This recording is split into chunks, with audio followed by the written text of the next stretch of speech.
Hello friends, तो आज हम शुरू कर रहे हैं वेस्टवर्ल्ड सीरीज का 4th सीजन और ये इस सीरीज का 19th पार्ट है। इसके बाकी पार्ट्स के लिंक भी आपको डिस्क्रिप्शन में मिल जाएंगे। तो चलिए शुरू करते हैं। तो लास्ट पार्ट में हमने देखा कि ज़ैंग अपने साथियों के साथ आगे बढ़ने लगता है और इस बार उनके साथ ओजू भी है, जिसे नाज़िया ने उस सूत्रा को चुराने भेजा है।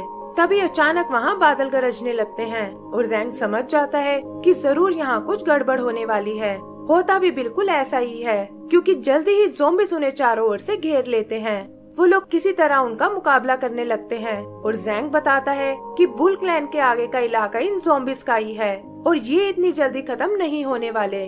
तभी ज़ॉम्बीज़ का एक झुंड फिर से उनकी ओर बढ़ता है और उजी को बचाने के लिए bai lang अपनी वुल्फ सोल को एक्टिवेट करता है। ओजू भी लड़ने के लिए अपनी ड्रैगन फॉर्म में आता है, लेकिन ज़ैंग कहता है कि हमारा अगला पड़ाव यहाँ से थोड़ी ही दूर है और हमें इनसे लड़ने में टाइम वेस्ट नहीं करना चाहिए। ये सुनकर वो सब लोग वहाँ से भागने लगते हैं और सैंडी अपनी रेत की पावर से ज़ॉम्बीज़ को आगे बढ़ने से रोकता है। जल्दी ही वो लोग घाटी के एंड तक आ जाते हैं और देखते हैं कि आगे का इलाका पूरी तरह से नष्ट हो चुका है। तभी उसी की नजर नीचे घाटी पर जाती है, जहाँ एक अजीब सा सन्नाटा पसरा हुआ है। लेकिन सैंडी उसे और आगे जाने से वार्न करता है, क्योंकि अगर गलती से वो नीचे गिर गई तो वापस आने का कोई रास्ता नहीं है। बाजी को भी ये जगह बिल्कुल पसंद नहीं आती और वो बताता है कि लास्ट टाइम भी उन्हें यहाँ बहुत प्रॉब्लम्स हुई थी। फिर वो अपने साथी मंकी किंग को याद करता है कि काश इस वक्त वो भी यहाँ होता, और इस पर ज़ैंग कहता है कि मंकी किंग की अपनी खुद की डेस्टिनी है और मुझे यकीन है कि जल्दी हमारी मुलाकात दोबारा होने वाली है। आगे का सीन हेवन का है, जहाँ अचानक से खतरे वाली घंटी बजने लगती है और ये सुनकर क्वान और जनरल यैन परेशान हो जाते हैं। क्वान को लगता है कि शायद हेवन पर कोई खतरा आने वाला है और तभी वो आसमान में मंकी किंग के फेस को गरजते हुए देखते हैं। यैन कहता है कि मैंने उस मॉन्स्टर को अपने हाथों से मारा है और उसका यहाँ दिखना एकदम इम्पॉसिबल है, लेकिन अगर फिर भी ये मंकी किंग ही है तो मैं आज उसे दोबारा मार डालूंगा। मंकी किंग की दहाड़ से धरती पर भी बिजली कड़कने लगती है और यही हम रू लाई को अपने बर्ड फॉर्म में कहीं जाते हुए देखते हैं। उसे भी मौसम में आए इस बदलाव से बहुत हैरानी होती है और पास ही एक पहाड़ी पर रुककर वो अपने इंसानी रूप में वापस आ जाता है। उसे एक तरह से डेजा वू की फीलिंग होती है, यानी ऐसा मोमेंट जो आप पहले भी फील कर चुके हो। और इसका राज जानने के लिए वो अपने ट्रैकिंग व्हील को एक्टिवेट करता है। इससे वो जान जाता है कि साउथ में 300 मील दूर एक डीमन पैदा हुआ है और वो जगह मंकी किंग का राज्य हुआंग है। वो पहले भी उस जगह पर जा चुका है और सोचता है कि ना जाने अब वो किस हाल में होगी। आगे का सीन हुआंग का है, जो देखने में किसी नरक जैसा लग रहा है और वहाँ कुछ सोल्जर्स एक दूसरे मंकी को पीट रहे हैं। वो उसे डार्क सोल में कन्वर्ट करना चाहते हैं और कहते हैं कि तुम्हें अपने किंग की बात माननी ही होगी। यही हम उनके किंग बाइरन को देखते हैं, जो कहता है कि मंकी किंग के बाद अब मैं यहाँ का राजा हूँ और कोई भी मेरे हुक्म को नहीं टाल सकता। वो मंकीज उससे रहम की गुजारिश करते हैं, लेकिन बाइरन के दिमाग में तो कुछ और ही चल रहा था। तभी उसके लोग एक इंसानी बच्चे को वहाँ लाते हैं और बाइरन कहता है कि तुम्हें इस इंसान को खाकर दिखाना होगा ताकि डार्क सोल में तुम्हारा कन्वर्जन पूरा हो सके। लेकिन वो मंकीज ऐसा करने से मना कर देते हैं और कहते हैं कि मंकी किंग ने इंसानों को नुकसान पहुँचाने से मना किया था। ये कहकर वो पास ही खड़े उस सोल्जर को एक घूंसा जड़ देता है और बाइरन ये देखकर गुस्से से पागल हो जाता है। वो उस मंकी को सर से पकड़कर ऊपर उठा लेता है और कहता है कि मंकी किंग का टाइम अब जा चुका है और अब इस जगह पर मेरा हुक्म चलता है। फिर वो उस मंकी को उठाकर दूर फेंक देता है, लेकिन देखता है कि वो अभी भी उसे किंग मानने को बिल्कुल तैयार नहीं है और ये देखकर उसे उस पर बहुत गुस्सा आता है। वो कहता है कि मंकी किंग अब मर चुका है और अब मैं तुम्हें भी उसके पास भेजने वाला हूँ। तभी अचानक वहाँ बादल गरजने लगते हैं और जमीन से लावा की लपटें निकलने लगती हैं। फिर वो एक बड़े से पत्थर को बाहर आते हुए देखते हैं, जिसमें से बहुत तेज रोशनी निकल रही है और उन्हें कुछ समझ नहीं आता कि आखिर ये क्या चीज है। बाइरन अपने सोल्जर्स को उसे चेक करने को बोलता है, लेकिन देखता है कि वो तो डर से कांप रहा है। उसे अपने सोल्जर की ऐसी हालत देखकर बहुत गुस्सा आता है और वो उसे जबरदस्ती नीचे धकेल देता है। वो बेचारा सोल्जर डरते हुए उस पत्थर के पास जाता है और अपनी स्टिक से उसे छू कर देखता है। फिर वो कान लगाकर उसकी आवाज सुनता है, जिससे उसे यकीन हो जाता है कि ये तो बस एक आम पत्थर है और उसके सभी साथी ये सुनकर हंसने लगते हैं। तभी उस पत्थर से एक पंच बाहर आता है और उस सोल्जर को उठाकर दूर फेंक देता है। फिर अचानक वो पत्थर हवा में उड़ते हुए चकनाचूर हो जाता है और वो देखते हैं कि उसमें से एक इंसान जैसा लड़का बाहर आया है, जो असल में मंकी किंग का पुनर्जन्म है। मंकी किंग इस जगह को देखकर हैरान हो जाता है और सोचता है कि ना जाने में कितने टाइम से सो रहा था।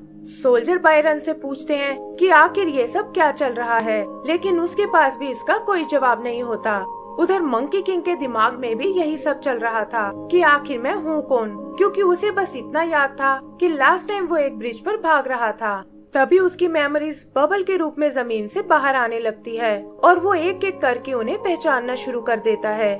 जल्द ही उसे सब याद आ जाता है और वो उन सब मेमोरीज को अपने अंदर स्टोर कर लेता है, लेकिन उसे इस बात से हैरानी होती है कि आखिर वो एक बच्चे की फॉर्म में कैसे आ गया।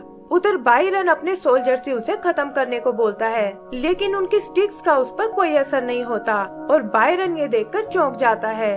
मंकी किंग को भी उनकी इस नादानी पर बहुत तरस आता है और वो कहता है कि अब तुम्हें सबक सिखाना ही पड़ेगा। वो आम मंकी उसके सामने भला कितनी देर टिक सकते थे और जल्द ही वो उन सबको चित कर देता है। बायरन कहता है कि क्या तुम सच में मंकी किंग हो, क्योंकि अगर ऐसा है तो भी मुझे कोई फर्क नहीं पड़ता, क्योंकि अब मैं पहले से बहुत शक्तिशाली हो चुका हूँ। ये कहकर वो मंकी किंग पर अटैक कर देता है, लेकिन मंकी किंग उसका पैर पकड़कर उसे नीचे पटक देता है। इसी तरह वो बायरन की बहुत पिटाई करता है और बाकी मंकी समझ जाते हैं कि बायरन उसके सामने नहीं टिक पाएगा। इधर बायरन मंकी किंग से कहता है कि शायद तुम मुझे नहीं पहचान पाए हो और मैं वही छोटा मंकी हूँ जो हमेशा तुम्हारे साथ रहता था। बाकी मंकीज की तरह मैं भी तुम्हें बहुत मानता था, लेकिन फिर अचानक तुम हेवन में चले गए और वहाँ से लौटकर कभी वापस नहीं आए। तब से हम अपने हाल पर ही जी रहे थे और क्लैन को एक साथ रखने के लिए मैं अपनी ताकत से यहाँ का किंग बन गया और अब तुम मुझसे मेरा सब कुछ छीनना चाहते हो। वो उसे दोबारा लड़ने के लिए चैलेंज करता है और ये सुनकर मंकी किंग की हंसी छूट जाती है। फिर वो उड़ता हुआ ऊपर आसमान में जाता है और हम देखते हैं कि उसने अपना मॉन्स्टर रूप ले लिया है। बायरन भी उसकी इस ताकत का मुकाबला नहीं कर पाता और मंकी किंग उसे बताता है कि अब मैं तुम्हें पहचान गया हूँ और मेरे पीछे तुम ही ने इस जगह को बर्बाद कर दिया। वो कहता है कि मेरे बिना भी तुम यहाँ आराम से रह सकते थे, तो फिर तुमने डार्क सोल में कन्वर्ट होना कैसे एक्सेप्ट कर लिया। इस पर बायरन कहता है कि हमारे गलत रास्ते पर जाने का कारण भी तुम ही हो, क्योंकि जरूरत पड़ने पर तुम हमारे साथ कहीं नहीं थे। असल में वो भी मंकी किंग जैसा ताकतवर बनना चाहता था और डार्क सोल ने उसकी ये ख्वाहिश पूरी कर दी। फिर उसने इंसानों को खाना शुरू कर दिया और धीरे धीरे उसकी ताकत बहुत ज्यादा बढ़ गई। उसे अपने किए का कोई पछतावा नहीं होता और वो एक बार फिर मंकी किंग पर अटैक कर देता है, लेकिन शायद उसने मंकी किंग की असली ताकत को नहीं पहचाना था और इस बार वो उसके अटैक के सामने नहीं टिक पाता और मंकी किंग उसे मसलकर दूर फेंक देता है। वो बायरन से कहता है कि ये सब गलती तुम्हारी सेल्फिशनेस की है और इसी कारण तुम ऐसे रास्ते पर चले गए जहाँ तुम्हें कभी नहीं जाना चाहिए था। बाकी मंकीज भी ये सब देखकर बहुत खुश होते हैं, लेकिन मंकी किंग उन्हें अपनी चीख पुकार बंद करने को कहता है। फिर हम उसे अपने नॉर्मल रूप में वापस आते हुए देखते हैं और वो सोचता है कि इन लोगों ने मेरे राज्य को बर्बाद कर दिया है। तभी उसे पीछे से किसी की आवाज सुनाई देती है और वो देखता है कि रूलाई वहाँ उससे मिलने आया है। मंकी किंग भी उसे देखकर पहचान जाता है और कहता है कि आखिर तुम्हें मेरी याद आ ही गई।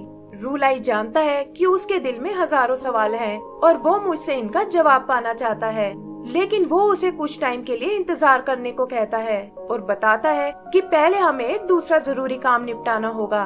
मंकी किंग उसे इस काम के बारे में पूछता है, लेकिन रूलाई उसे बस इतना बताता है कि इससे ज़ैंग और उसके साथियों की जर्नी आसान हो जाएगी। फिर वो उसे अपने साथ असुरों के राज्य में चलने को बोलता है और इसी के साथ हमारा ये एपिसोड भी खत्म हो जाता है। तो दोस्तों, इसका अगला पार्ट देखने के लिए प्लीज हमारे चैनल को सब्सक्राइब करें और बेल आइकन दबाना ना भूलें। Thank you.